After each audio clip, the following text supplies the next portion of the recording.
je vais vous parler des musiques sacrées du monde. Alors, en préliminaire, l'idée n'est pas de vous transmettre un savoir, parce que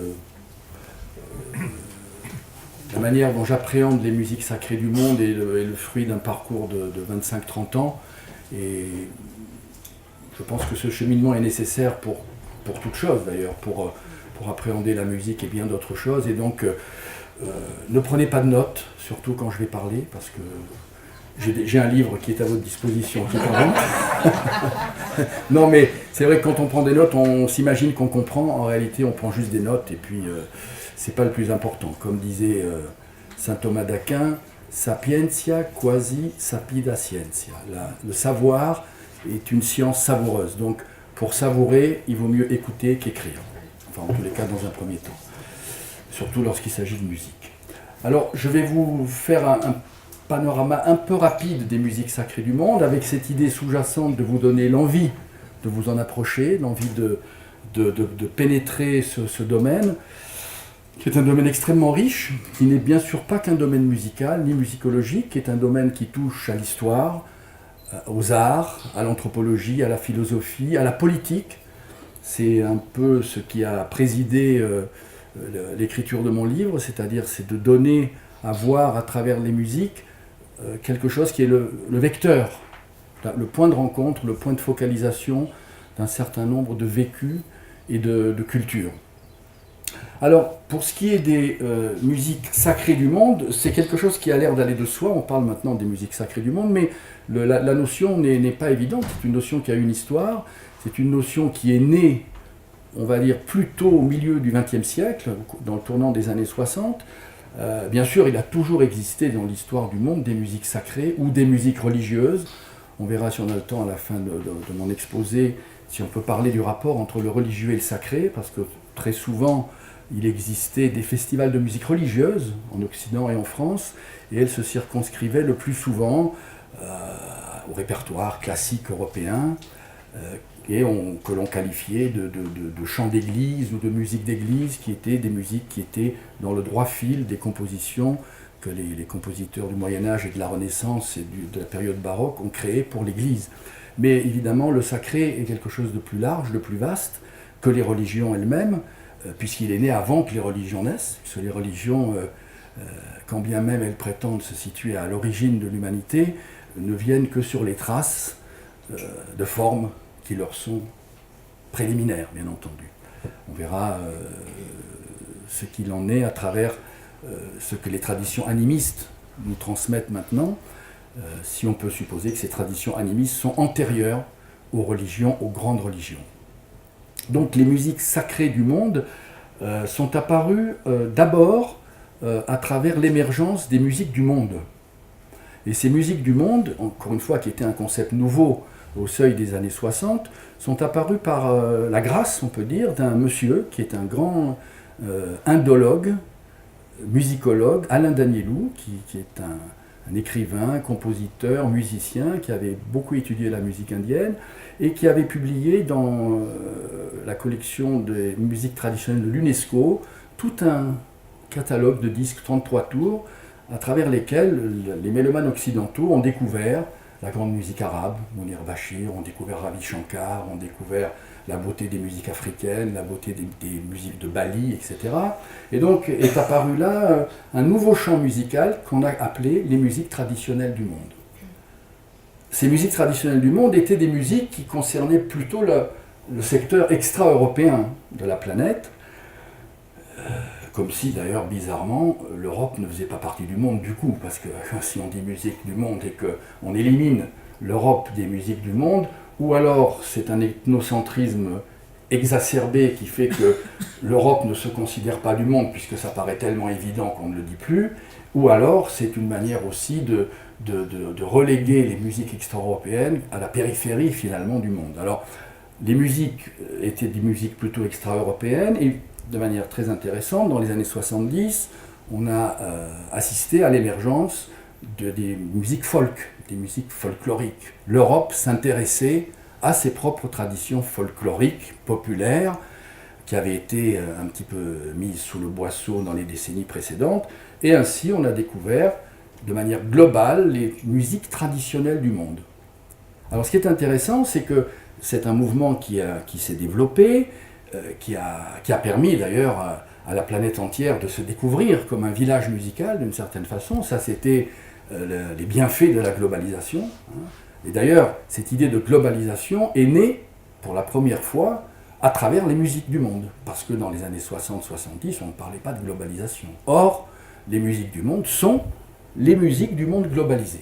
Où Kalsoum, la grande diva arabe, peut faire écho à Jean-Sébastien Bach, ou Mounir Bachir, le maître de luth irakien, peut faire écho à la Calas, et tout ça, c'est une symphonie planétaire dans laquelle les musiques occupent une place prépondérante et centrale.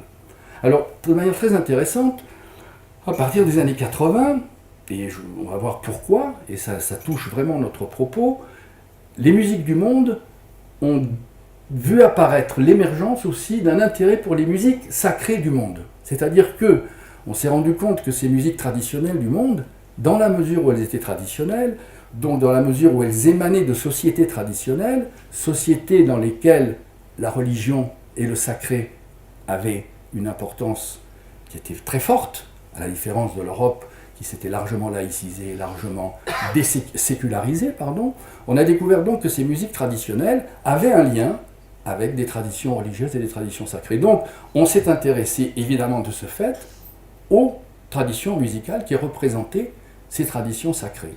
Et donc, finalement, on a une espèce de cheminement qui est très intéressant, qui finalement justifie l'adage Vox Populi, Vox Dei. On s'intéresse d'abord aux musiques du monde dans leur aspect populaire, et on découvre que, au cœur de ces musiques traditionnelles, le sacré est présent. C'est donc là, à partir de ces années 80-90, qu'apparaissent les musiques sacrées du monde, avec une discographie, avec des festivals, dont par exemple le festival de Fès, des musiques sacrées du monde, qui ont vu émerger toute une scène de ces musiques sacrées du monde, qui sont apparues d'ailleurs de manière intéressante, non pas dans les espaces liturgiques où elles ont l'habitude de se produire, mais dans des scènes entre guillemets profanes. Donc ça, c'est pour faire un petit peu l'historique de ce qu'on appelle, de ce que vous entendez, de ce que j'entends maintenant comme musique sacrée du monde. Alors, on passera sur des questions qui sont fondamentales, sur lesquelles on reviendra peut-être si on a le temps, rapport entre la musique et le sacré. C'est une question assez profonde, parce qu'on parle de musique sacrée, comme si ça allait de soi, comme si la musique, par elle-même, certaines musiques, était sacrée. Voilà. Est-ce que la musique sui generis, par elle-même, est sacrée par elle-même, ou bien devient-elle sacrée dans un certain contexte, dans certaines circonstances? C'est une question peut-être qu'on abordera à la fin de mon exposé. Alors, je dispose de combien de temps, pardon? 1h30. 1h30, très bien.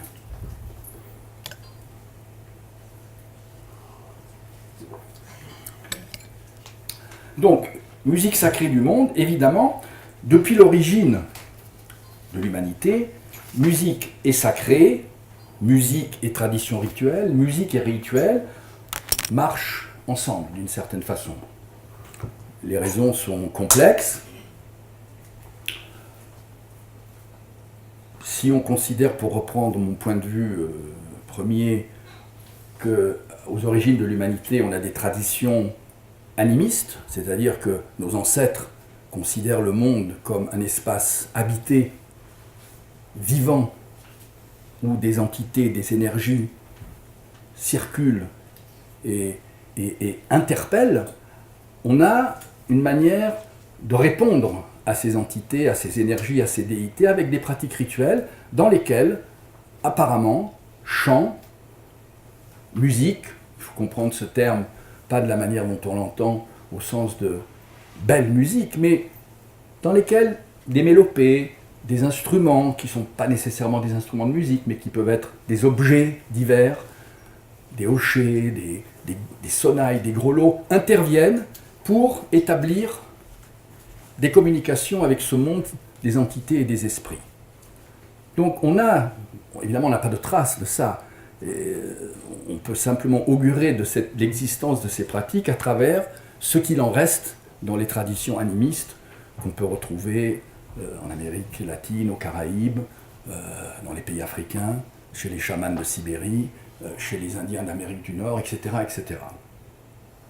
Donc ces musiques sont présentes dans ces rituels, dans ces périodes très très anciennes, et évidemment, elles se sont transmises aux religions lorsque les religions sont apparues sur les traces de ces pratiques anciennes.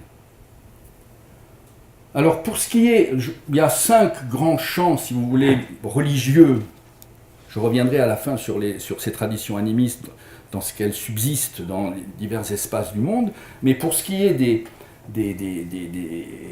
traditions, des grandes traditions, et en disant grande, ce n'est pas une notion qualitative, hein, disons importante, donc il y a le monde chrétien, le monde juif, le monde musulman, le monde hindou, le monde du bouddhisme, qui sont des courants religieux, qu'on va qualifier de religieux. Ensuite, il y a les traditions animistes, et je terminerai, si j'ai le temps, avec un regard sur ce qu'il en est des traditions des musiques sacrées aujourd'hui, c'est-à-dire qu'est-ce qu'il reste, indépendamment des formes anciennes qui continuent de perdurer, bien sûr, dans chacune des traditions, qu'elles soient chrétiennes, juives, musulmanes, etc., les traditions anciennes perdurent avec des transformations, mais en même temps, comme notre période, notre 20e, 21e siècle est un monde désécularisé, dans lequel le sacré a changé de forme, la relation de certaines musiques au sacré exprime cette forme de fragmentation du sacré, cette forme d'éparpillement où les idoles, entre guillemets, sacralisées, ont été jetées d'une certaine façon à terre et ont donné naissance à des formes hybrides dans lesquelles le sacré s'exprime d'une certaine façon. Et ça, ce sont des choses aussi intéressantes à considérer. Alors, dans le monde chrétien, on va parcourir ces 5 chants, S-H-A-M-P, et éventuellement on écoutera certains chants si on a le temps. Dans le monde chrétien, le chant fondamental de l'Église chrétienne est le chant grégorien. Alors, quand on dit le chant grégorien, c'est un terme un peu qui mérite qu'on l'analyse un petit peu. Le chant grégorien, c'est un chant monodique, monophonique. C'est un chant qui reflète d'une certaine façon le cœur des anges. On dit que les anges, la fonction principale des anges est de chanter la gloire de Dieu en permanence.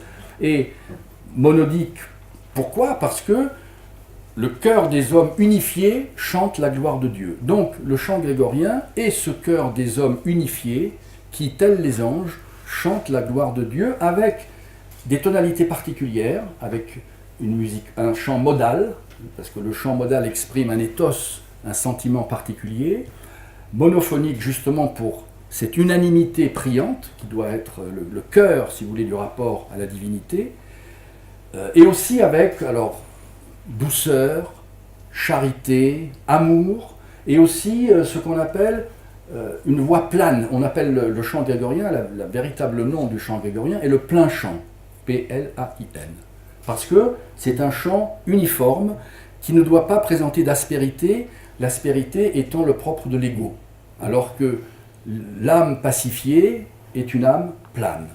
Donc ce chant grégorien, ce plein chant, que l'on a appelé grégorien pour des raisons historiques sur lesquelles je vais passer rapidement, exprime ce rapport à Dieu.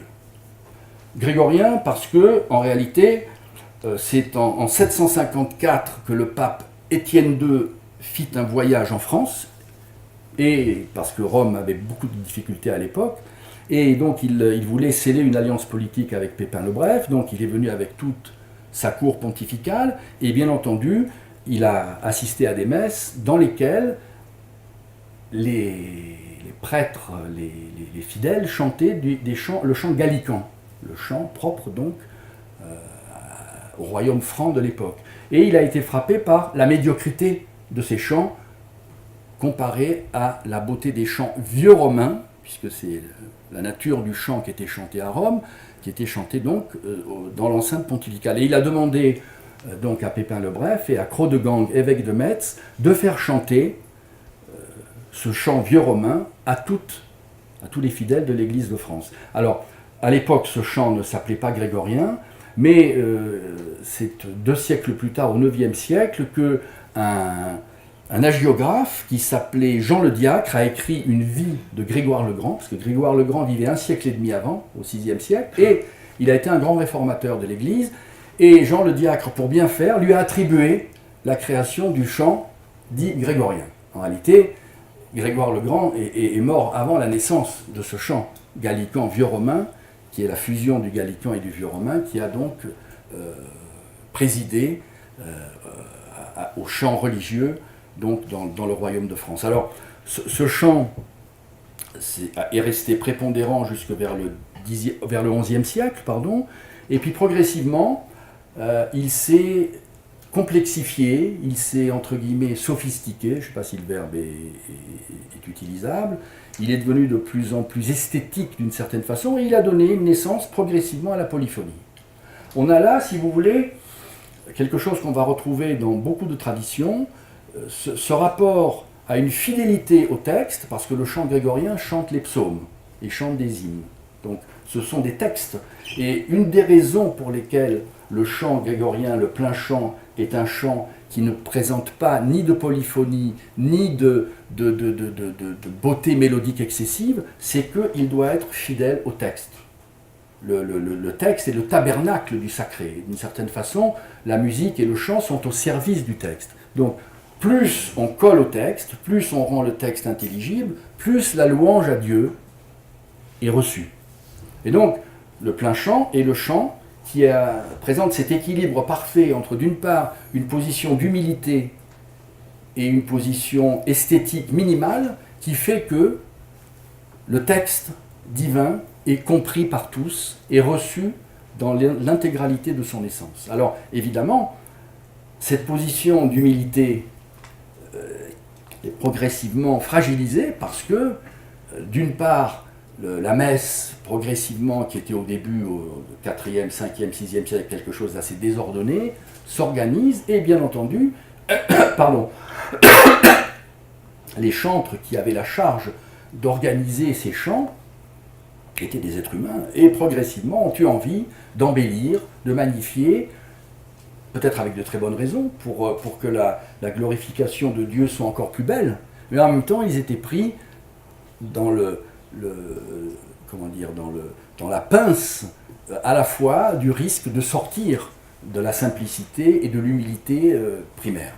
Donc progressivement, le chant monodique a donné naissance à la polyphonie. De la polyphonie, on est arrivé plus tard au maître flamand avec des voix qui se superposent avec une complexité incroyable, et cela a provoqué, bien entendu, des réactions de l'Église, qui trouvait qu'on s'écartait justement de cette simplicité originelle, et qui, par des décrets, par des interventions répétées, a essayé de canaliser cette efflorescence qui prenait des proportions difficilement contrôlables. Alors on a, par exemple, cette sophistication, cette esthétisation du chant religieux a atteint son amplitude au XIVe siècle avec un traité qui s'appelle l'Ars Nova, dans lequel un prêtre d'ailleurs, Jean de Vitry, évêque de Meaux, donc un ecclésiastique, provoque et produit une forme de modernisation de ce chant simple de l'Église originelle, d'une certaine façon, et il s'attire, bien entendu, la réaction papale, qui, dans une décrétale qui s'appelle Docte Sanctorum Patrum, justement, stigmatise ces excès de modernisation et ces excès d'esthétisme. Donc on va retrouver cette tension, d'une certaine façon, entre dogme et texte, je les mets ensemble, et d'un autre côté, chant et liberté. Il y a cette tension entre justement ces deux formes de la vie, d'une certaine façon, d'une certaine manière le respect du texte, du dogme et finalement du pouvoir sacerdotal, et de l'autre côté, cette espèce de créativité permanente qui sort et qui déborde des cadres établis.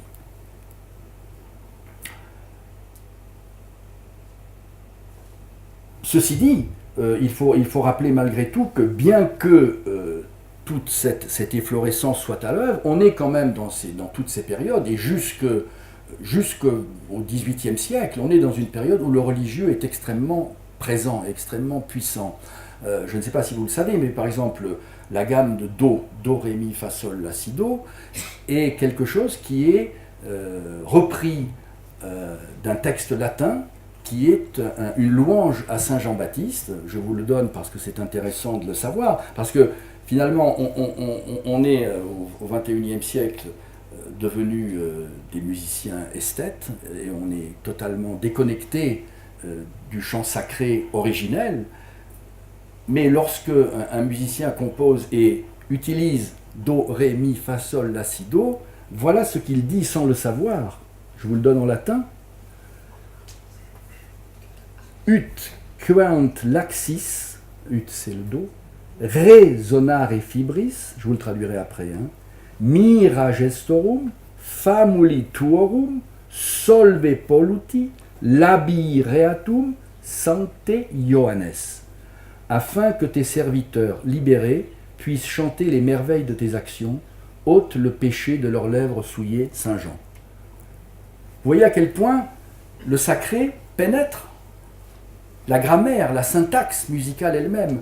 On a souvent tendance à dire que l'Église a été un frein à l'efflorescence artistique, etc., etc. Mais c'est partiellement faux, parce que c'est dans le chant de la messe, dans le chant de la liturgie, qu'est née, on peut dire, la musique occidentale, puisque c'est dans la messe que les compositeurs, qui étaient évidemment patronnés bien souvent par des riches ecclésiastiques et souvent par des papes, ont pu avoir l'occasion de produire, d'exercer et de composer.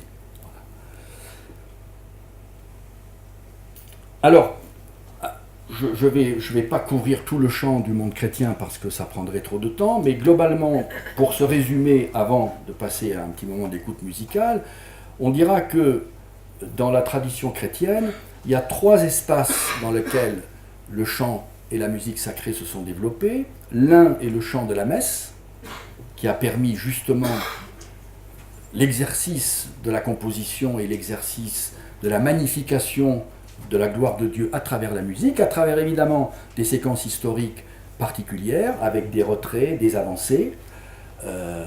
On a le deuxième chant qui est l'espace des monastères, où, à côté justement des églises, dans les monastères se développait ce qu'on appelle la liturgie des heures, 7 moments de prière dans la journée, qui sont des prières chantées. Finalement, on se rend compte que l'islam, qui propose, qui oblige ses fidèles à prier 5 fois par jour, est finalement en retrait par rapport à ce que proposait le christianisme, qui proposait 7 prières par jour.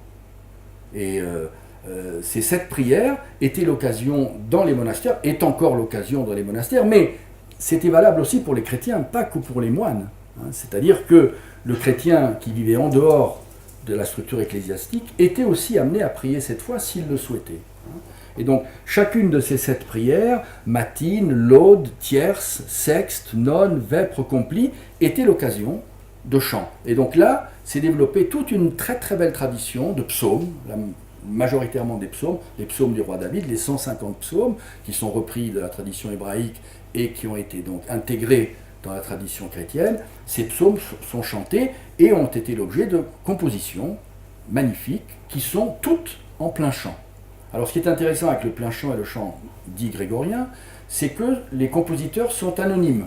Ils n'ont pas mis leur nom parce que un élément de plus qui montre qu'ils sont dévoués à Dieu et qu'ils s'effacent devant la divinité. Alors qu'avec l'apparition des premiers compositeurs, par exemple la première messe, c'est Guillaume de Machaut, la messe de Notre-Dame, qui l'a composée au XIVe siècle, c'est la première messe qui est signée. Auparavant, les messes ne sont pas signées. On a une missa tournée qui est auparavant, les messes, si vous voulez, étaient des morceaux de messe, puisque vous savez que les messes sont la messe ordinaire et la messe solennelle, sont deux types de messes. La messe ordinaire repose sur 5 parties, et ces 5 parties n'étaient pas composées par un seul compositeur. C'était des bribes, chacun en composait une, et on faisait des messes en récupérant et en agençant des bribes de messes ensemble. Et donc, à partir du XIVe siècle, du XVe siècle, des compositeurs ont créé des messes et les ont signées, etc., etc. Et donc, on va avoir tout un développement. La troisième composante de la tradition musicale dans le monde chrétien, c'est la tradition populaire dans les confréries de pénitents et dans les confréries de métiers. Dans ces époques, les confréries de métiers, c'est d'ailleurs un héritage de l'Empire romain sous Justinien. Les métiers avaient des patrons qui étaient des divinités romaines.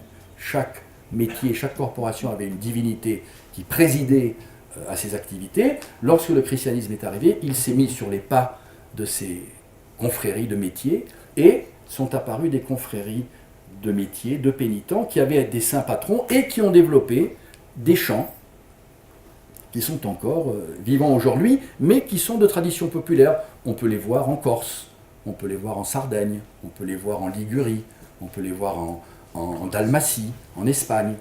C'est une troisième tradition de chant qui est beaucoup plus, je dirais, qui est moins policée, qui présente des aspects ruraux, parce qu'ils sont beaucoup liés au calendrier agropastoral, et donc ils sont bien sûr liés aux grands moments liturgiques, mais en même temps ils sont liés au semail, ils sont liés à l'apparition du printemps. Souvent d'ailleurs, ils récupèrent des traces païennes, anciennes, de rituels anciens qu'ils intègrent dans leur tradition, et ça on le trouve dans toutes les religions, on le trouve dans l'islam, avec la tradition des Awash de l'Atlas, on le retrouve dans beaucoup de traditions, ces emprunts qui sont faits aux traditions pré-religieuses, aux traditions païennes.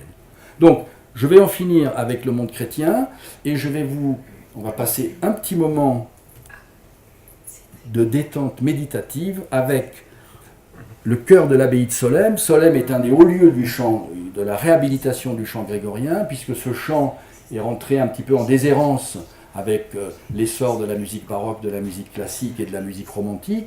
Et à partir du milieu du XIXe siècle, on a assisté, un peu sous la pression des poètes romantiques, à un retour vers ce Moyen-Âge qui avait été méprisé et qui a finalement été rehaussé dans un espace de dignité un peu mythifié, mais enfin peu importe. Et donc les moines de l'abbaye de Solesmes ont réhabilité ce chant grégorien, et on va donc écouter un salvé, donc Salve Regina, par le chœur des moines de l'abbaye de Solesmes.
Dans le monde juif, vous m'entendez? Dans le monde juif, on a une caractéristique vraiment très particulière dans le panorama des religions, et c'est une caractéristique que la tradition juive partage avec la tradition hindoue. La musique est omniprésente dans tous les textes sacrés depuis les origines. C'est quelque chose d'assez extraordinaire. Toutes les manifestations de louange à Dieu, à Yahvé, sont prescrites comme devant utiliser des chants, des instruments et même des danses. Je vais vous citer par exemple, c'est un exemple très très connu, dans le psaume 150, Laudate Domine, qui a été repris dans la tradition chrétienne. Louez l'Éternel, louez Dieu dans son sanctuaire, louez-le dans l'étendue où éclate sa puissance, louez-le pour ses hauts faits, etc. Je passe. Louez-le au son de la trompette, louez-le avec le luth et la harpe, louez-le avec le tambourin et avec des danses, louez-le avec les instruments à cordes et le chalumeau, c'est une flûte, louez-le avec les cymbales sonores, louez-le avec les cymbales retentissantes, que tout ce qui respire loue l'Éternel, loue l'Éternel. Donc vous voyez, on a cette injonction, d'une certaine façon, de chanter, de danser, de faire de la musique pour exprimer l'adoration envers Dieu. Et ça, c'est quelque chose qui est remarquable et qui se reflète d'ailleurs dans la tradition du temple. Hein, le premier temple employait des cohortes de musiciens. On parle de dizaines et de dizaines de musiciens qui étaient de la tribu des Lévites, les Lévites, qui avaient pour fonction d'assurer quotidiennement le faste de la liturgie hébraïque à travers des musiques, des chants et des instruments. Bien sûr, tout le monde connaît le roi David qui a composé ces psaumes, et il n'est pas anodin qu'un souverain, qu'un des symboles de la tradition juive soit un roi musicien. Alors, comme je l'ai dit, donc, ces cohortes de musiciens étaient employées dans le temple. Évidemment, lorsque le temple a été détruit à la suite de l'exil à Babylone, un frein terrible a été donné au faste de ces musiques et de ces célébrations, et qui s'est allié à la tristesse de l'exil. On connaît tous ce psaume dans lequel les Juifs exilés se lamentent, ne font plus de musique justement, et ils disent « Au saule de la contrée, nous avions suspendu nos harpes ». Donc, après cet exil à Babylone, il y a effectivement une sorte de traumatisme qui frappe la musique et qui se joint d'ailleurs à une forme de culpabilité, parce que pour certains juifs, c'était une forme de punition qui les avait frappés parce qu'ils s'étaient écartés de la loi mosaïque, et cette culpabilité et cette tristesse fait que, d'une part, ils se sont retournés vers des formes plus intériorisées d'adoration. Vous me confirmerez que la lecture de la Torah, par exemple, a été d'une certaine manière rehaussée à partir justement de cet exil de Babylone, puisque, attendez, je termine, disons que dans la mesure où les formes d'expression fastueuse de la liturgie avaient été mises à mal, on y retournait vers des formes plus intériorisées, dans laquelle la lecture de la Torah était quelque chose qui a pris une place plus importante que par le passé. Oui, vous me donnez libéralement la parole pendant 30 secondes. Je vous ai écouté quand vous avez dit les chrétiens priaient 7 fois par jour. Oui. C'est tout simplement dans un psaume du roi David. Sheva Bayom Hilalticha. 7 fois par jour, je t'ai louangé. Maintenant, en ce qui concerne la lecture de la Torah, l'exil babylonien, le psaume dit exactement, les Babyloniens nous disent « Chantez-nous donc des chansons de Sion ». Et les Hébreux répondent « Comment voulez-vous que nous vous chantions sur une terre étrangère ?» Voilà.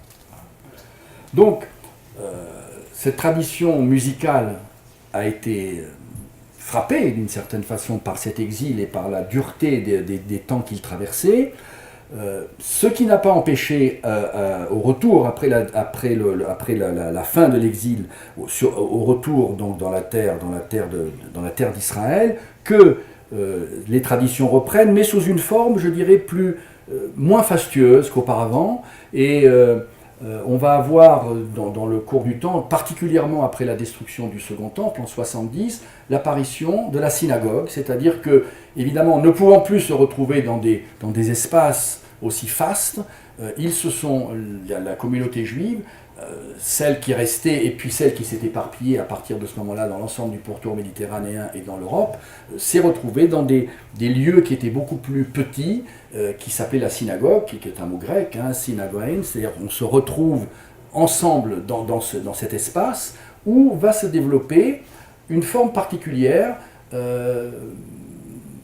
plus intimiste d'une certaine façon, et qui va être le lieu de développement d'une forme poétique, qui sont les piyut, qui sont des poèmes à vocation liturgique, à vocation religieuse, mais qui viennent embellir d'une certaine façon le rituel.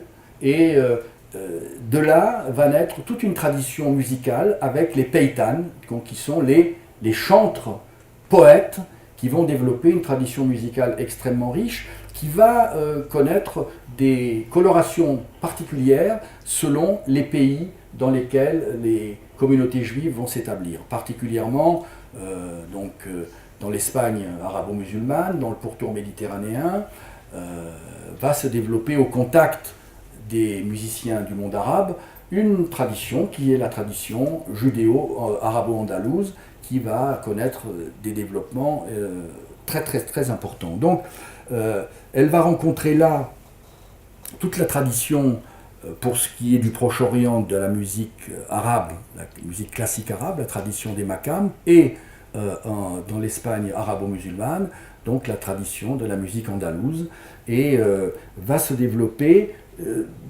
en parallèle, je dirais d'une certaine façon, à la musique arabo-andalouse, la version judéo-andalouse, avec les musiques qui sont à peu près les mêmes, complètement les mêmes. On l'a vu hier soir quand on a écouté nos amis qui venaient d'Israël.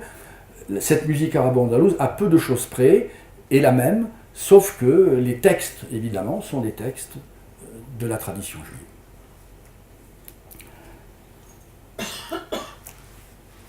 Alors, évidemment, cette tradition des piyutim s'est développée, comme je l'ai dit, dans l'ensemble du monde méditerranéen.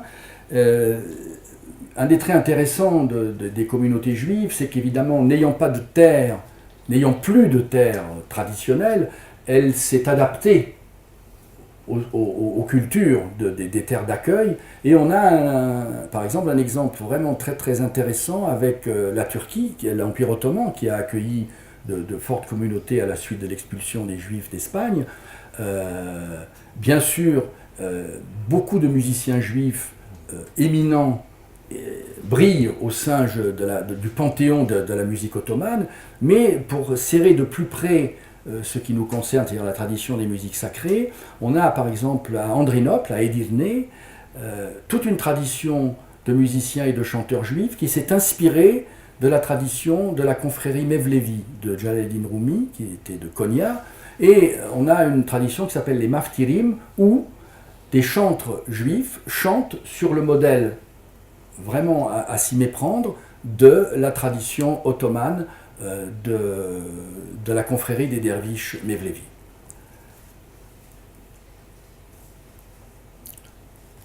Une tradition qui est intéressante aussi, sur laquelle je m'attarderai un moment, c'est la tradition des bakashot, qui est née en Espagne et qui s'est développée après l'expulsion de 1492. Ce sont des chants de supplication qui étaient entonnés dans les synagogues et qui donc traduisaient d'une certaine façon la douleur et la tristesse de la destruction du temple et de la nostalgie de la terre d'Israël. Et c'est des chants qui étaient entonnés entre minuit et 6 heures du matin et qui donc traduisaient cette ambiance de pieuse intensité. Et ce sont des chants qui sont extrêmement poignants. Et au XVIe siècle, il y a tout le courant kabbaliste du rabbin Isaac Luria, qui vient de la région de Safed, a donné une très forte impulsion à ces chants de bakashot, qui sont vraiment des chants nocturnes, qui traduisent cette piété et cette douleur de l'exil.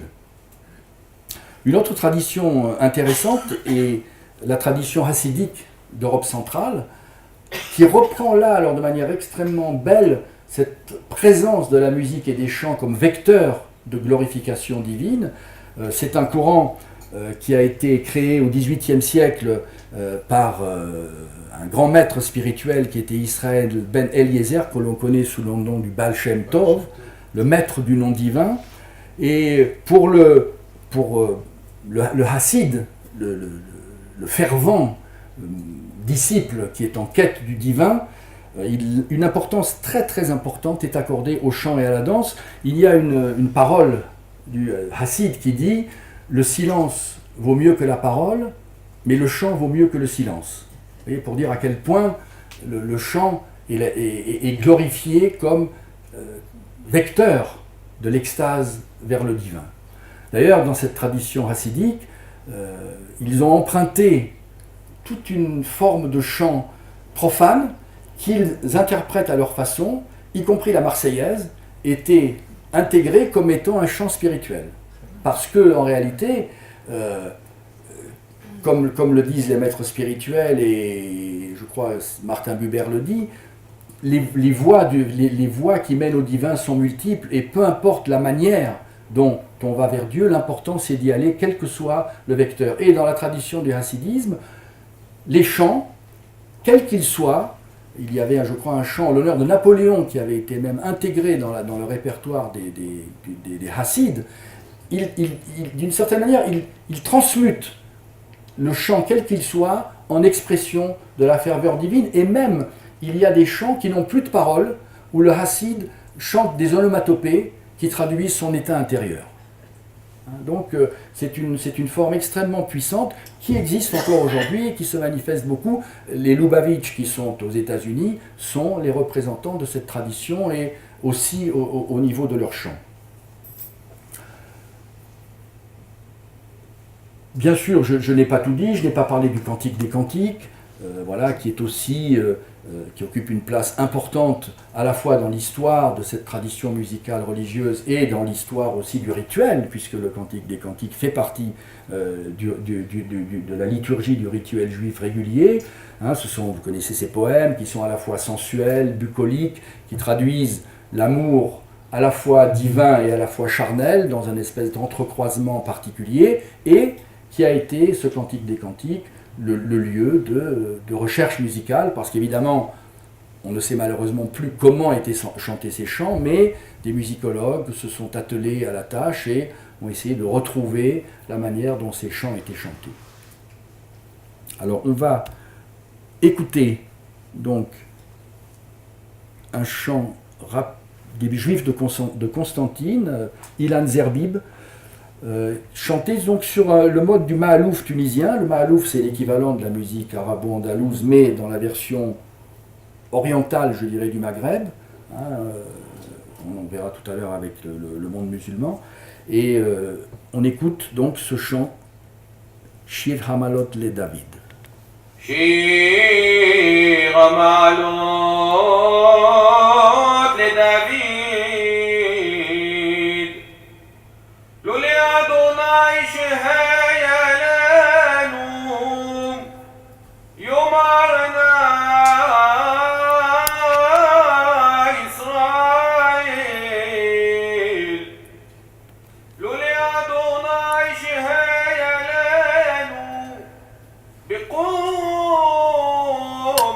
علينا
Pardon.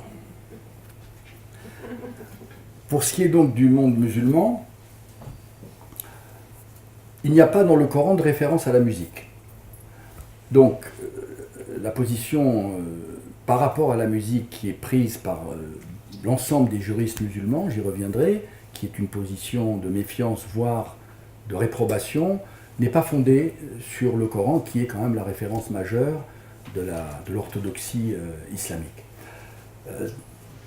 Contrairement à la différence, plutôt que contrairement à la différence du monde chrétien, où la messe a été le lieu d'élaboration de nombreuses musiques, et peut-être même, comme je l'ai dit, de la musique occidentale, la liturgie islamique est réduite à sa plus simple expression, c'est-à-dire que dans la mosquée, la musique n'est pas possible, seul l'appel à la prière et l'azan et le tajwid, la lecture du Coran, sont autorisés. Donc cela laisse très peu d'espace, en tous les cas dans le cadre de la pure liturgie islamique, au développement de la musique. Même la lecture du Coran, le tajwid, qui est pourtant quelque chose qui est extrêmement élaboré, extrêmement complexe, extrêmement beau, parfois, souvent, ne peut pas être considéré d'un point de vue artistique et esthétique. C'est un texte sacré, la lecture est un chant, est un moment sacré qu'on ne peut absolument pas qualifier d'artistique. Donc, pas de musique dans la liturgie de l'islam. Je vous l'ai dit, débat récurrent autour de la place de la musique. Vous savez que dans le monde musulman, il y a 4 grands courants juridiques qui président à l'ensemble des rituels du monde musulman depuis toute la sphère qu'il recouvre. L'imam Shafi, l'imam Ibn Hanbal, l'imam Malik et l'imam Abu Hanifa, qui sont donc les 4 rites auxquels adhèrent différents ensembles de pays musulmans. Chacun de ces 4 grands juristes condamne d'une certaine façon la musique. Je donne rapidement quelques exemples. Pour l'imam Shafi, le chant est un divertissement qui n'est pas souhaitable et qui ressemble à ce qui est faux. Celui qui s'y adonne est un esprit léger. Ibn Hanbal, la tradition hanbalite, n'aimait pas la musique et le chant. L'audition de la musique détourne le cœur de la réflexion sur la puissance de Dieu, elle l'encourage au plaisir de ce monde. L'imam Malik, quand un homme achète une esclave et s'aperçoit qu'elle est une chanteuse, il doit la rendre. Il disait aussi aux habitants de Médine qui écoutaient la musique, en vérité ce sont des pécheurs de notre pays qui s'adonnent à la musique. Voilà, etc. L'imam Ibn Abu Hanifa, n'aimait pas la musique et considérait comme un péché d'écouter du chant. Alors, évidemment, lorsqu'on écoute ces 4 juristes, on se dit qu'il y a un problème, parce que si ces 4 grands juristes qui président au rituel quotidien de centaines de millions de musulmans étaient suivis, comment se fait-il qu'il y a de tellement belles musiques dans le monde musulman? Alors effectivement, la question se pose et on va essayer de trouver les réponses ensemble. Avant de dire ce qui est interdit et ce qui était malgré tout accepté, 3 types de chants ont reçu tout au cours de l'histoire du monde musulman l'approbation à la fois des juristes et y compris donc de la part de Mahomet le prophète. Les chants de chameliers, Houda, donc qui sont des chants qui sont dépassionnés, les chants des combattants de la foi, alors ça c'est déjà plus ambigu, et les chants des pèlerins de la Mecque, en tous les cas, qui sont des chants acceptés parce qu'il n'y a pas d'éléments passionnels, érotiques. Il faut dire pourquoi aussi historiquement, lorsque donc, l'islam s'est implanté donc, dans la péninsule arabique, la musique qui était dans la tradition pré-islamique était le fait de ce qu'on appelle les keinas, c'est-à-dire qui étaient des courtisanes, si vous voulez, qui officiaient dans des tavernes, et la musique était souvent identifiée au plaisir, à la luxure, au vin et à l'ivresse. Et donc, lorsque les nouveaux maîtres religieux donc, ont pris le pouvoir, ils ont voulu, pour se démarquer aussi de la musique, ils ont jeté d'une certaine façon le bébé avec l'eau du bain, et ils ont considéré que toute musique était à réprouver. Alors, c'est vrai que c'est une image qui est un petit peu monolithique, parce qu'en réalité, d'éminents musicologues ont montré que dans la Médine du 7e siècle, existaient des salons de musique extrêmement sophistiqués qui étaient tenus par des femmes. Donc, c'est vrai que ça donne une image effectivement plus encourageante des premiers temps de l'islam, qui va d'ailleurs au rebours de ce que prétendent nous imposer les salafistes et autres islamistes rigoristes qui veulent donner l'image de l'islam du passé, une image de piété absolue, alors que donc la réalité historique le montre, musicologique le montre, la musique était développée à Médine et à la Mecque dans les premiers temps de l'islam. Alors, où s'est développée cette musique dans le monde arabo-musulman? Elle s'est beaucoup développée dans le monde du soufisme. Le soufisme, très rapidement, c'est quelque chose d'extrêmement connu, qui séduit beaucoup. C'est un courant spirituel qui se développe à partir du 9e siècle, 10e siècle, et qui regroupe autour de maîtres spirituels un certain nombre de musulmans qui veulent faire plus que les pratiques obligatoires et qui se retrouvent régulièrement pour méditer, chanter ensemble, travailler et essayer de trouver de manière intime et personnelle le rapport à la divinité. Alors, c'est l'occasion, effectivement, ce chant du soufisme, de la création de très très nombreux chants, majoritairement sans instrument, des chants a cappella, qui vont donc développer un répertoire extrêmement riche qui est commun, quand je dis commun avec ses différences, bien entendu, à l'ensemble du monde musulman, puisque ces confréries soufis existent du Maghreb, au Proche-Orient, en Turquie, en Asie centrale et dans le monde indo-pakistanais, et jusque en Indonésie et dans ces régions-là. Donc, dans ce champ du soufisme, s'est développé tout un courant musical extrêmement puissant, alors dans lequel les instruments de musique sont rarement tolérés. Ça repose sur, encore une fois, des dits du prophète ou des dits de savants qui auraient condamné un tel et tel instrument de musique, ce qui n'a jamais été vraiment prouvé de manière décisive, mais disons que l'idée fondamentale, c'est que l'instrument détourne d'une certaine manière de la voix directe et que le chant est une manière amplifiée, si vous voulez, de prier. Donc il y a ce rapport entre la pure lecture et la cantillation. Je n'ai pas parlé de la cantillation, mais c'est important autant dans le chant judaïque que dans le chant chrétien que dans le chant de l'islam. La cantillation, c'est une manière de lire qui épouse le sens du texte en amplifiant certaines séquences, certains moments, certains sens. C'est un petit peu quelque chose qui est entre la lecture prosaïque plate et le chant.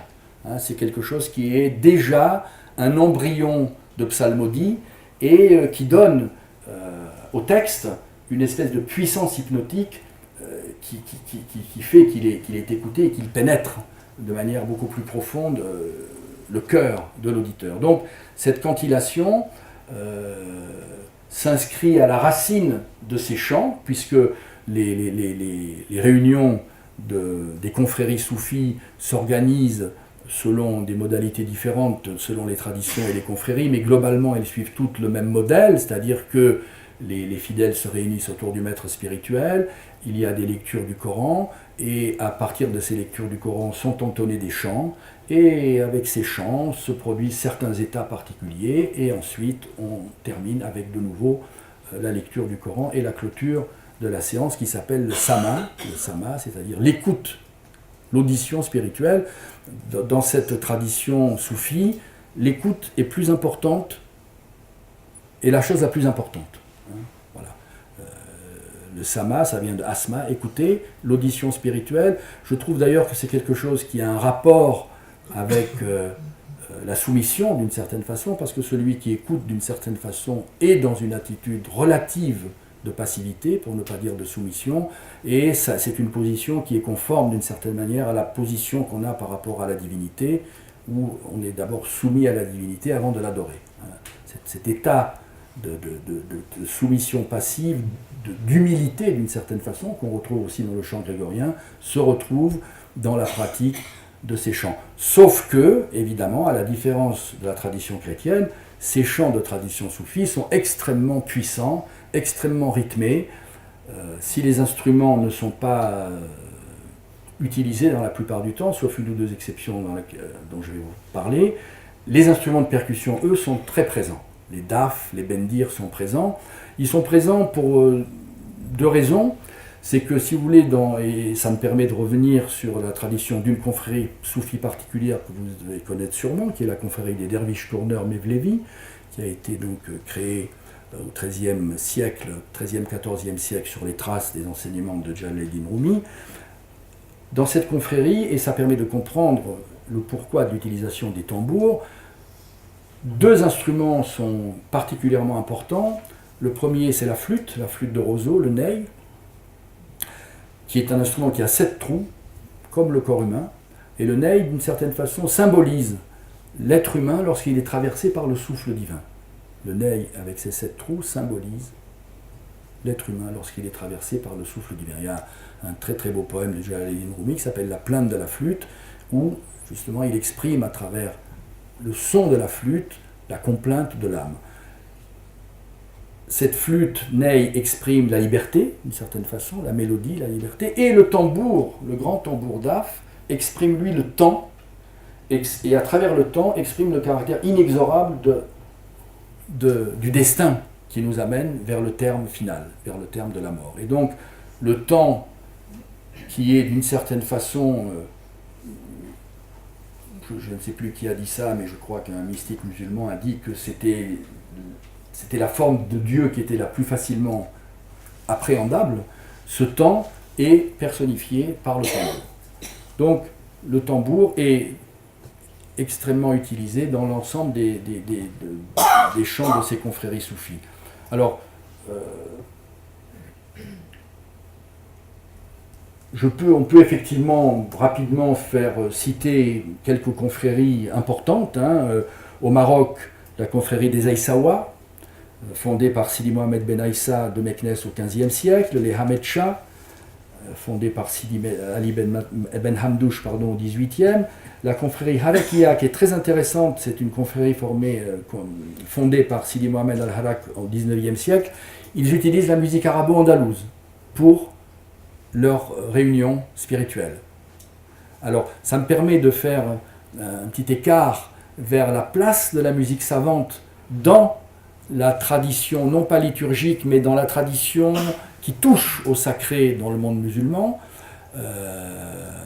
La musique arabo-andalouse est une musique classique, est une musique qui a une noblesse, qui a une profondeur, une beauté particulière, et elle est l'écrin, si vous voulez, d'une certaine façon, de textes, qui sont des textes mystiques, souvent, et elle devient à ce moment-là quelque chose qui touche au sacré, d'une certaine façon, et on va retrouver ce rapport au texte mystique dans la tradition iranienne, où la poésie, vous le savez, occupe une place prépondérante, avec de grands maîtres poètes, Hafez par exemple, Jami, etc. Et les textes de ces très grands poètes persans, qui sont souvent des textes à coloration mystique, ont été souvent intégrés dans des compositions de musique savante, et on a, dans la tradition du radif persan, de la musique savante persane, tout un courant comme ça, qui est un courant mystique extrêmement fort, et qui est repris de manière consciente par les grands maîtres de musique traditionnelle, qui mettent au premier rang la sensibilité mystique qui préside à la bonne exécution de leur musique. C'est-à-dire que si vous n'avez pas cette sensibilité mystique, vous ne pouvez pas jouer cette musique.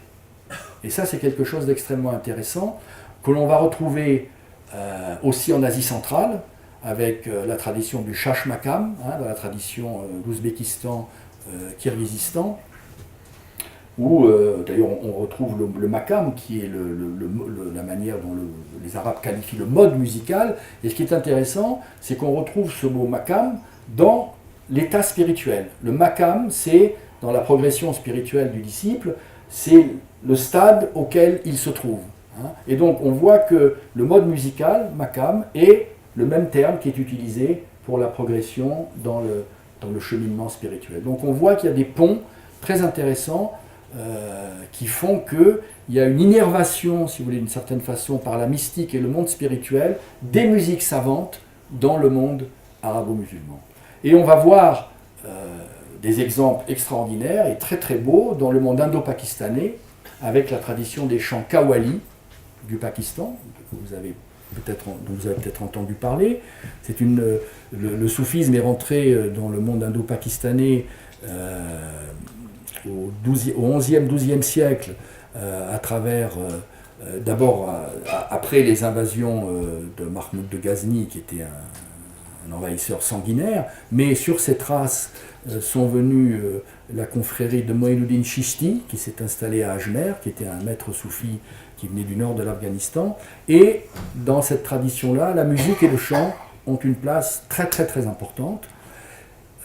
C'est une tradition qui a utilisé la beauté de la musique indienne, puisqu'ils sont venus dans un continent où la musique indienne était déjà présente, et donc ils se sont appropriés la musique indienne, les modes de la musique indienne, des ragas de l'Inde, et ils ont à partir de là composé des chants sacrés qui sont chantés traditionnellement tous les jeudis dans les mausolées de saints soufis, et qui sont des moments populaires ouverts à tout le monde, à toute la population, et régulièrement, chaque jeudi, et bien entendu à d'autres occasions, mais dans les mausolées des grands saints soufis, que ce soit à Delhi, à Lahore, à Lucknow, etc., vous avez des musiciens de Qawwali qui viennent chanter des chants extrêmement intenses, avec les mêmes instruments que la tradition semi-classique de la musique indienne.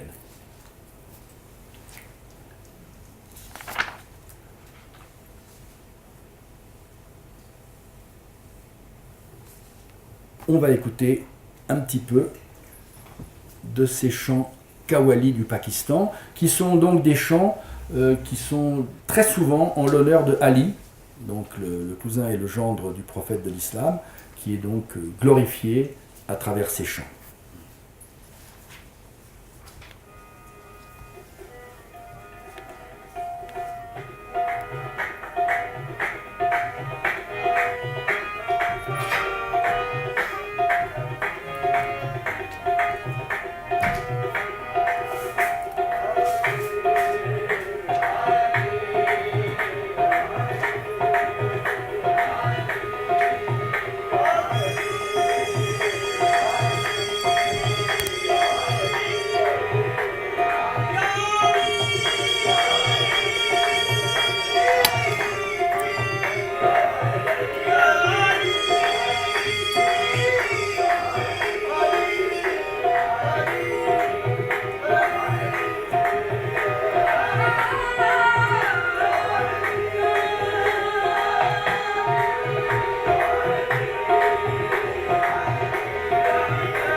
Oui, il faut qu'on avance parce que... On va passer, donc là on était au Pakistan, donc on est tout près, on est quasiment en Inde. On va parler de la tradition musicale donc, dans l'hindouisme. L'hindouisme, donc c'est la religion des hindous. C'est une religion qui prend sa source dans les Védas, 4 Védas, il y a 4 traités fondamentaux, le Rig Veda, le Veda des hymnes, le Yajur Veda, qui traite des formules sacrificielles, l'Atharva Veda, qui traite de la magie, et un traité qui s'appelle le Sama Veda, qui rassemble les mélodies saman, qui sont reliées à la récitation des stances védiques, et qui donne donc les clés de la psalmodie, de la bonne psalmodie des Védas. Donc c'est quand même très intéressant de savoir qu'un des 4 traités fondamentaux donc, de l'hindouisme, le Sama Veda, traite de la mélodie et du chant. Alors, dans l'hindouisme, comme dans la tradition juive, on a une efflorescence extraordinaire de chants, de musique et de danse pour célébrer les divinités. Alors peut-être, parce qu'en apparence, l'hindouisme est un polythéisme, je dis peut-être en apparence, parce que dans la réalité c'est beaucoup plus complexe et subtil, peut-être du fait de la multiplicité des divinités à louanger, la multiplicité des formes de chant est possible et, je dirais, d'une certaine façon, moins contrôlable. En réalité, il n'y a rien à contrôler dans l'hindouisme parce que l'hindouisme propose une variété très, très, très intéressante de pratiques spirituelles en proportion de l'état de chacun. Et je trouve ça assez extraordinaire. Chacun peut choisir la divinité qu'il veut et l'adorer et entretenir avec cette divinité une relation personnelle tout au long de sa vie et en fonction de ses possibilités, réaliser le maximum du potentiel spirituel qui est en lui. Alors, en Inde, ce qui est intéressant aussi, c'est que ce n'est pas une religion révélée. Il n'y a pas de fiat lux, il n'y a pas de verbe divin qui descend des nuées, il n'y a pas, comme dans l'islam, le kun fayakun, que le monde soit juste par le verbe divin. Pour les hindous, l'univers est régi par une vibration inaudible qu'on appelle le nad. Il y a cette vibration fondamentale qui est au cœur de l'univers, le nad, et de cette vibration naissent les mondes. Donc on a une sorte de cosmogonie qui vient du monde vibratoire, et ce qui est assez puissant d'une certaine manière, et de là naît la syllabe Om, qui pour les hindous est la syllabe matrice, qui produit les mondes. Donc on a quelque chose qui est déjà de l'ordre du mantra, d'une certaine façon, et avec le mantra, on a quelque chose qui est de l'ordre du sonore. On n'est pas dans quelque chose qui est de l'ordre d'un texte, qui donne une injonction.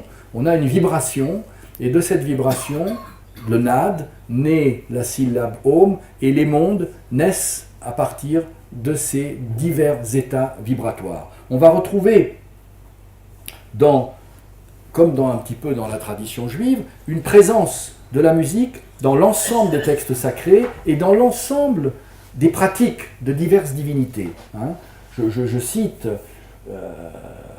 cette présence.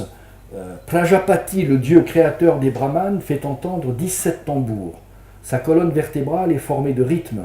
Ses membres et son tronc sont des chants de louanges. Ses cheveux sonnent le chant du Samaveda.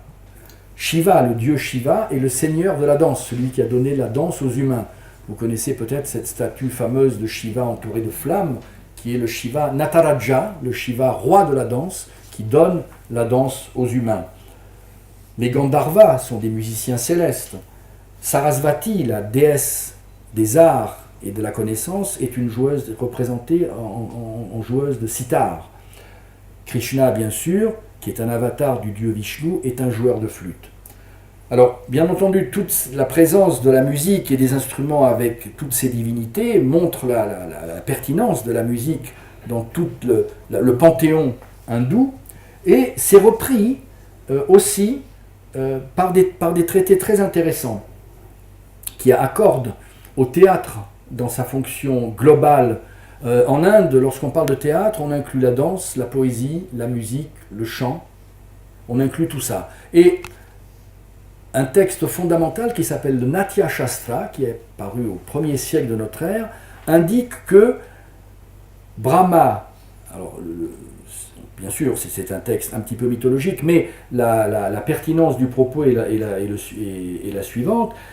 Pour venir au secours des humains qui avaient oublié le rapport aux bonnes pratiques et au respect des normes divines, Brahma leur a donné un traité qui condense dans le théâtre dansé l'ensemble des enseignements qui étaient intégrés dans les Védas. C'est la raison pour laquelle on va avoir dans le monde de l'hindouisme cette présence de la danse sacrée, parce que toutes les danses sont sacrées en Inde, dans l'ensemble des diverses traditions et des divers temples du nord et du sud de l'Inde. Toute la spiritualité, le rapport au sacré en Inde se manifeste majoritairement dans les danses, qui sont toutes attachées à des temples. C'est un petit peu la manière dont, d'ailleurs les danseuses s'appelaient les Devadasi, les danseuses de Dieu, et donc on a donc cette présence du corps, et cette présence du corps dansant comme élément prépondérant des rituels.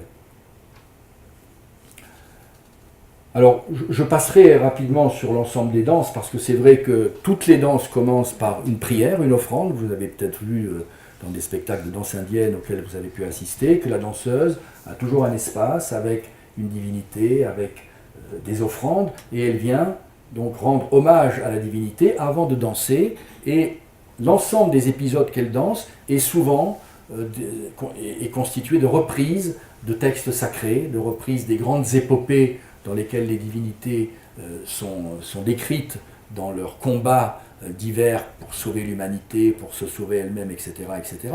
Il y a donc toujours une référence sacrée et au texte sacré dans l'ensemble de ces danses indiennes, qu'elles s'appellent Bharatanatyam, Kuchipudi, Mohiniyattam, Kathakali, Odissi, Manipuri. Ce sont des danses évidemment qui ont chacune leurs règles et leurs codes, mais qui tournent toutes autour de divinités et autour d'histoires qui ont un rapport avec la mythologie et le panthéon de l'hindouisme. Il y a eu aussi une tradition très intéressante qui est une tradition plus populaire, qui est donc en dehors du chant direct des temples, c'est la tradition de la bhakti, des chants de la bhakti, des chants dévotionnels.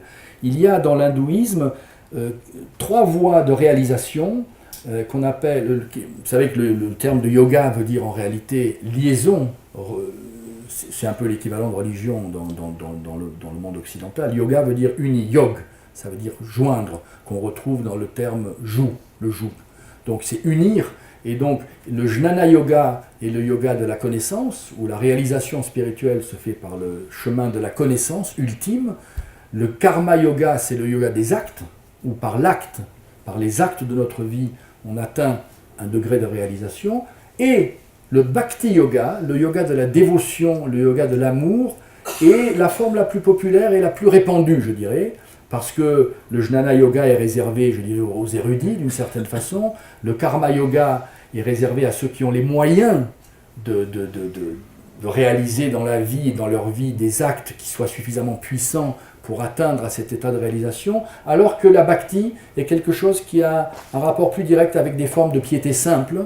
Et c'est un mouvement qui s'est particulièrement développé au XIIe et XIIIe siècle, un petit peu en parallèle avec le même mouvement qu'avait initié saint François d'Assise en Italie, donc dans les mêmes époques. C'est un mouvement de retour vers des formes de piété plus simples, parce que le brahminisme est quelque chose d'assez complexe, avec des rituels extrêmement sophistiqués, et avec les mouvements de la bhakti, on a un retour vers des formes de piété plus populaires. Et avec ce mouvement de la bhakti, sont nés tout un répertoire de chants qui prennent d'ailleurs très souvent le dieu Krishna et sa compagne Radha comme support d'adoration, et c'est un mouvement qui s'est répandu avec beaucoup d'importance et qui a attiré aussi beaucoup de musulmans. Et un saint et ascète originaire du Bengale qui s'appelait Chaitanya Mahaprabhu a été le propagateur de ce mouvement de la bhakti, qui a attiré derrière lui des dignitaires, des gens extrêmement puissants et riches.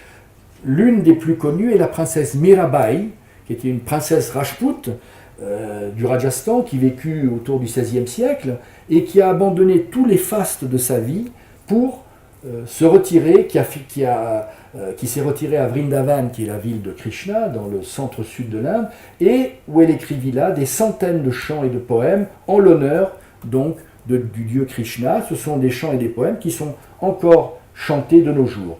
Dans le sud de l'Inde, il y a 3 musiciens qui vécurent au XVIIIe, au XIXe siècle, qu'on appelle la Trinité, pour reprendre un peu un terme emprunté au christianisme, la Trinité carnatique, la fameuse Trinité carnatique, Tyagaraja, Muthuswami Dikshita et Shyama Shastri, donc ont composé des milliers de chants et de poèmes en l'honneur du dieu Krishna, qui sont des chants bien entendu encore chantés aujourd'hui.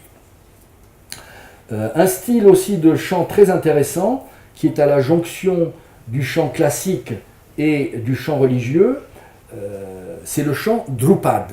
Le chant Drupad est un chant qui était chanté à l'origine dans les temples et qui est devenu, à la suite des invasions musulmanes dans le nord de l'Inde, un chant de cour. Il a perdu son caractère rituel et religieux, mais il a, dans le cadre de son développement, un aspect extrêmement méditatif et profond qui l'identifie d'une certaine manière à une forme de prière. Il y a dans cette tradition du chant Drupad tout un corpus, un répertoire de chants en l'honneur du dieu Vishnu, qui est connu aussi sous le nom de Narayana. Et lorsque vous écoutez les chanteurs de Drupad, c'est quelque chose de très lent, de très profond, de très méditatif. Ils disent des fragments du nom de Narayana. Ils disent, enfin je ne peux pas l'imiter, mais ils prennent Na, la syllabe Na, et ils vont improviser sur la syllabe Na pendant plusieurs minutes. Ensuite, Ra, Na, Ra, Ya. Et de cette façon, si vous voulez, c'est une forme de prière où le nom de Dieu, le nom du dieu Vishnu, Narayana, est fragmenté et intégré dans des mélismes, dans des improvisations vocales. C'est donc véritablement une prière chantée. Les chanteurs de Drupad développent leur art de manière extrêmement complexe. Ça commence de manière extrêmement lente et méditative. Ensuite, le chant s'accélère, les percussions rentrent, et ça se finit de nouveau par une forme très lente et méditative, à l'image un petit peu, si vous voulez, de la roue cosmique, du cycle de la vie, naissance, développement, activité, extinction et retour à l'origine. Donc on a, à travers ce chant Drupad, qui fait partie du chant classique, du grand chant, de la grande musique classique savante de l'Inde du Nord, qu'on appelle la musique hindoustanie, une forme qui est extrêmement méditative et profonde, et qui, même si elle n'est pas liturgique, même si elle n'est pas chantée dans les enceintes de temples, est une musique qui touche à l'intériorité, qui touche d'une certaine façon à ce qu'il y a de plus profond dans l'être humain, à cette dimension de silence et de présence à soi, qui est une des formes du sacré qui est véhiculée par ces musiques. On va écouter un chant de cette tradition de la Bhakti, de cette tradition donc de chant dévotionnel, qui est un chant en l'honneur de Vishnu, Haritum Haro, qui est un des noms du dieu Vishnu, de Krishna, pardon, et donc on écoute cette chanson, que je ne dise pas, voilà.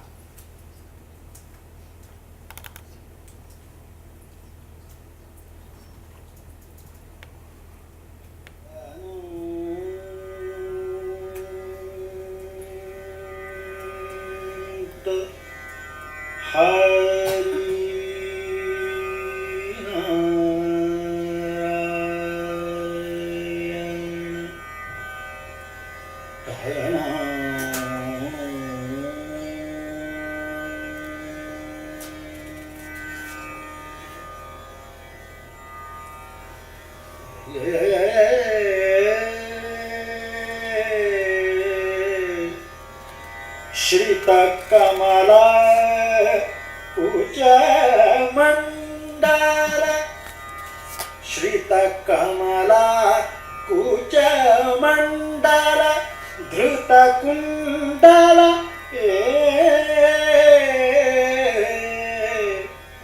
Kalita Lalita Vana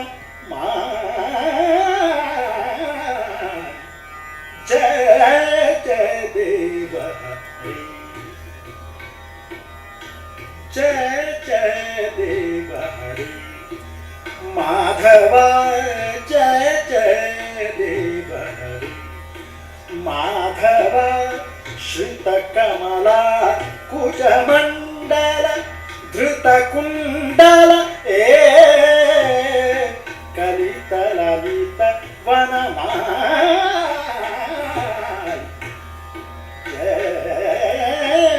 जय जय देव हरे माधवा जय जय देव हरे दिनमणि मंडल मंडल दिनमणि मंडल मंडल दिनमणि मंडल मंडल हरे दिनमणि मंडल मंडल भव खंडन भव खंडन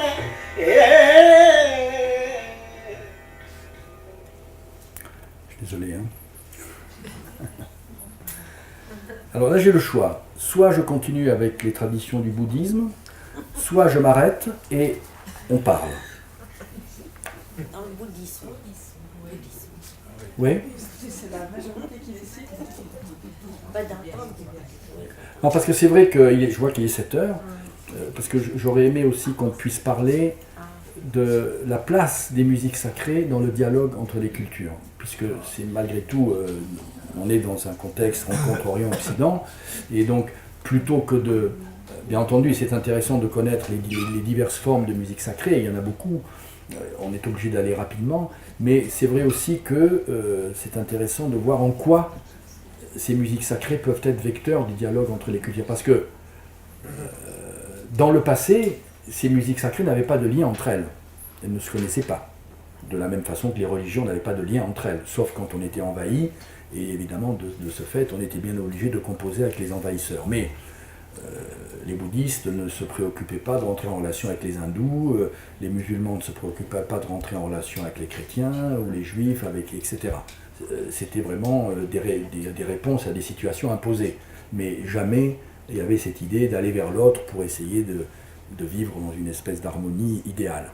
Par contre, avec le XXIe siècle, avec la modernisation, la globalisation, les échanges, les voyages, avec en même temps la sécularisation du monde occidental, s'est développé tout un courant qui fait que maintenant, il y a une interconnexion générale, si vous voulez. Cette interconnexion culturelle qu'on voit à tous les plans touche aussi les musiques sacrées entre elles.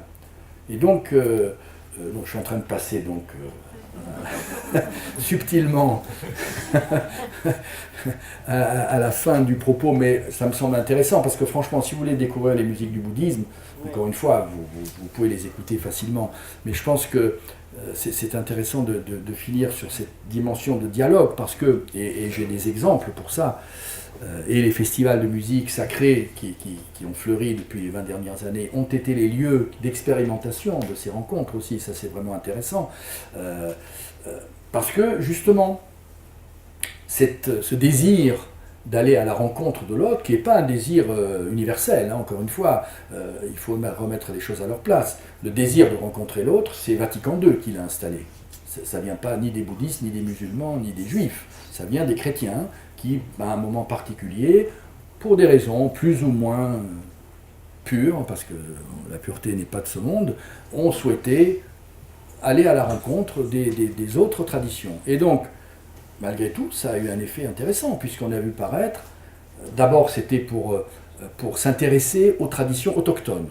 Donc il y avait quand même une idée derrière qui était que la parole chrétienne se répande avec plus de facilité. On a vu apparaître sur le plan musical les missa criolla. Vous avez entendu parler de ça?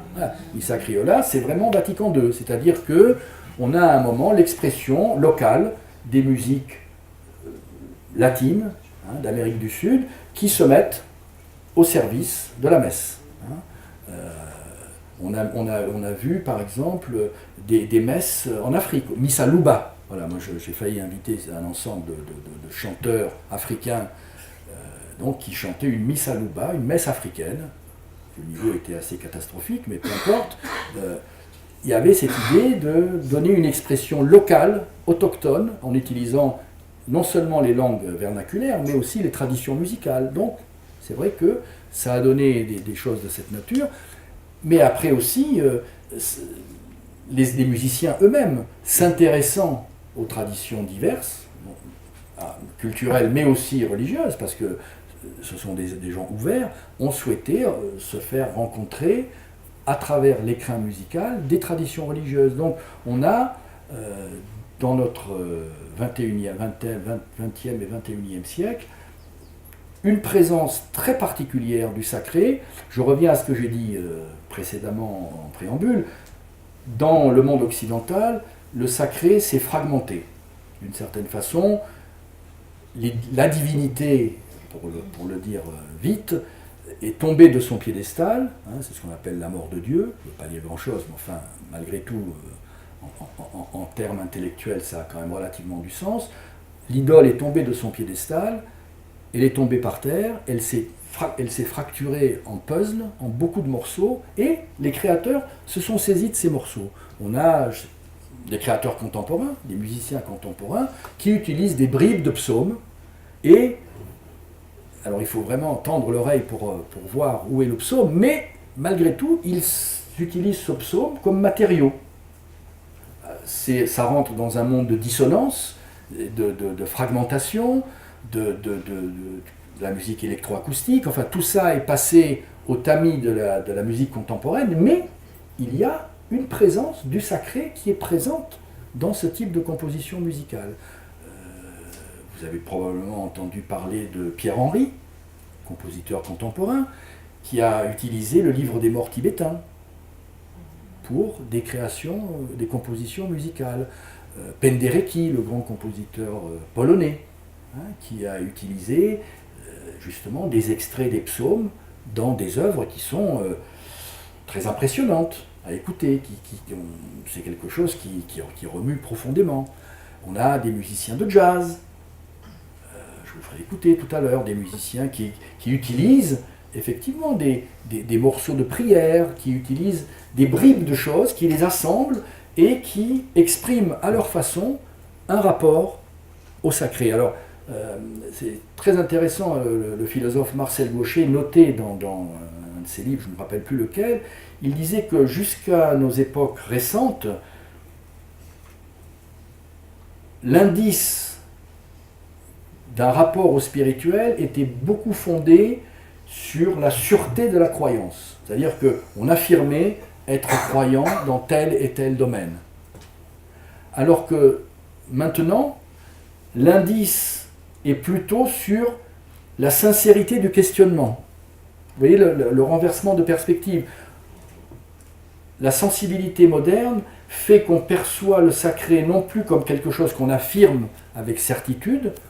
Encore une fois, c'est pas général, parce que fort heureusement, il y a encore des gens qui croient de manière ferme à ceux qui croient et qui ne le mettent pas en cause. Mais on a tendance à privilégier la sincérité de la mise en question. C'est-à-dire qu'on est dans un rapport inversé. Jusqu'à présent, les croyances étaient quelque chose qui affirmait leur identité et sur lesquels les fidèles pouvaient s'appuyer. Maintenant, les fidèles, en tous les cas, d'une certaine manière, doivent aussi mettre en avant la sincérité de leurs questions devant l'inconnu. Donc, c'est un changement de perspective qui est vraiment intéressant et qui touche aussi les artistes, bien évidemment. Et les artistes, de ce fait, expriment cette ouverture, cette absence de réponse, d'une certaine façon. Mais dans cette absence de réponse, en tous les cas artistiquement exprimée, il y a un rapport, malgré tout, à une demande, à l'expression du sacré tel qu'il n'est plus là, mais il est quand même quelque part. C'est-à-dire que, d'une certaine manière, comme l'hydre de la légende, la bête est tombée, mais elle se reproduit sous des formes. Chaque fois qu'une tête est coupée, il en ressort d'autres. Et ceux qui prétendent, qui ont prétendu à un moment qu'on en avait fini avec le religieux, se sont lourdement trompés, parce qu'il réapparaît sous d'autres formes. Alors, selon les sphères religieuses, il apparaît sous des formes diverses, certaines sont très inquiétantes, d'autres le sont moins, mais il apparaît toujours de manière particulière. Et donc, dans le monde des musiques sacrées, on a d'une part cette expression fragmentée, d'un sacré diffracté, mais qui existe malgré tout. Et puis on a aussi l'expression, alors plus facile à repérer, de traditions qui se recoupent et qui se retrouvent. Hein. Je vais vous faire écouter, puisque c'est l'heure de la détente.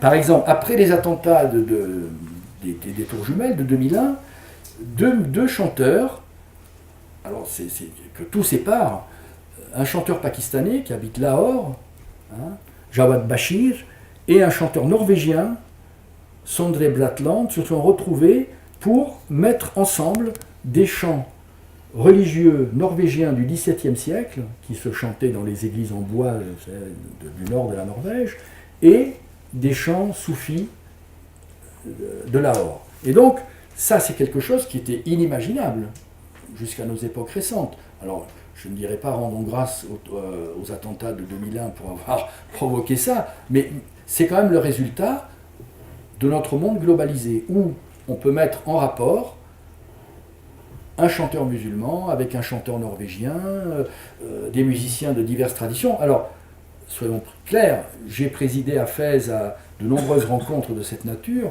et j'ai pu me rendre compte que les choses, même au sein d'orchestres et de musiciens qui devraient être plus ouverts que le commun des mortels, ne vont pas toujours de soi. Et c'est ça qui est intéressant, c'est le réel. Hein, je vous rappelle avoir vu travailler ensemble un groupe de gospel avec des chanteurs de Qawwali du Pakistan, par exemple, et les chanteurs de Qawwali du Pakistan n'ont jamais accepté de dire Alléluia. Alors que les chanteurs de gospel ont très facilement chanté la Shahada, l'unité divine. Donc vous voyez, même dans ce monde-là, les choses ne sont pas simples, les divisions sont toujours présentes, mais il n'empêche que des rencontres se font et c'est intéressant. On va écouter cette très beau chant qui s'appelle Unity with God.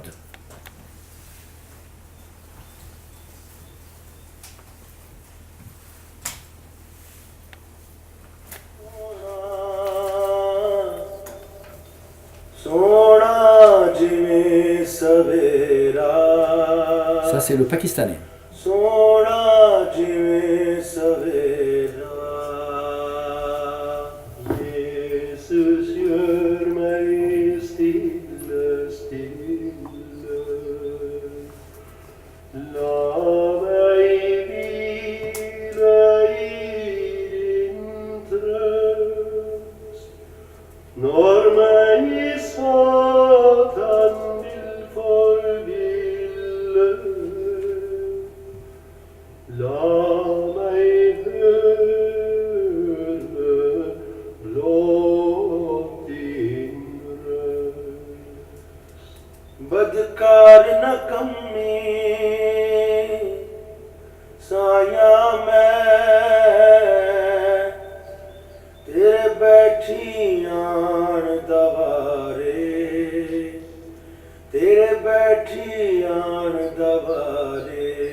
Orient, Occident. On va s'arrêter là, merci. Merci.